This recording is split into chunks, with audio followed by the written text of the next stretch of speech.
Hi hello അസ്സലാമു അലൈക്കും. ഞാൻ ഇന്നൊരു കൊച്ചു കഥ പറയാം. കഥയുടെ പേര് വേദനിക്കുന്ന സത്യം. ഒരു കൊച്ചു ഗ്രാമത്തിൽ മനുവും അരുണും അടുത്ത കൂട്ടുകാരായിരുന്നു. കളിച്ചും ചിരിച്ചും അവർ ഒരുമിച്ചാണ് വളർന്നത്. മനു ഒരു പാവപ്പെട്ട കുടുംബത്തിലെ അംഗമായിരുന്നു. എന്നാൽ അരുൺ സമ്പന്ന കുടുംബത്തിലെ കുട്ടിയായിരുന്നു.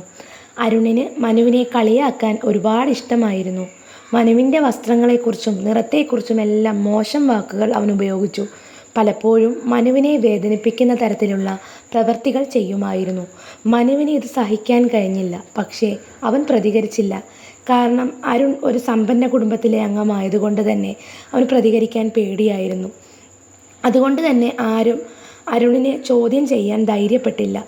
മനുവിൻ്റെ പരാതികൾ ആരും കേട്ടതുമില്ല. ഒരു ദിവസം അരുൺ ഒരു വലിയ തെറ്റ് ചെയ്തു. ഗ്രാമത്തിലെ ഒരു പാവപ്പെട്ട കച്ചവടക്കാരൻ്റെ പണം മോഷ്ടിച്ചു. പക്ഷേ അരുൺ ആ കുറ്റം മനുവിൻ്റെ മേൽ വെച്ച് കെട്ടി.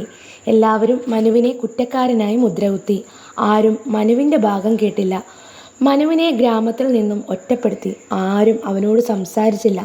എല്ലാവരും അവനെ മോഷ്ടാവെന്ന് വിളിച്ചു. മനു ഒരുപാട് ദുഃഖിച്ചു. കുറച്ച് ദിവസങ്ങൾക്ക് ശേഷം സത്യം പുറത്തു വന്നു. അരുൺ ആണ് പണം മോഷ്ടിച്ചതെന്ന് എല്ലാവർക്കും മനസ്സിലായി. അരുണിനെ പോലീസ് അറസ്റ്റ് ചെയ്തു. മനു നിരപരാധിയാണെന്ന് എല്ലാവരും തിരിച്ചറിഞ്ഞു. എല്ലാവരും മനുവിനോട് മാപ്പ് പറഞ്ഞു. അവർ അവനെ ബഹുമാനിച്ചു. മനുവിൻ്റെ നല്ല മനസ്സിനെ അവർ പ്രശംസിച്ചു.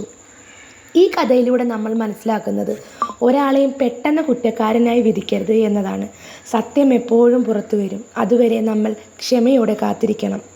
അതുപോലെ മറ്റുള്ളവരുടെ വേദനകൾ മനസ്സിലാക്കാതെ അവരെ വേദനിപ്പിക്കുന്ന തരത്തിലുള്ള പ്രവൃത്തികൾ ചെയ്യുകയോ അവരെ കുറ്റപ്പെടുത്തുകയോ ചെയ്യരുത്. കഥ ഇഷ്ടപ്പെട്ടാൽ എല്ലാവരും ലൈക്കും ഷെയറും സബ്സ്ക്രൈബും ചെയ്യുക. താങ്ക്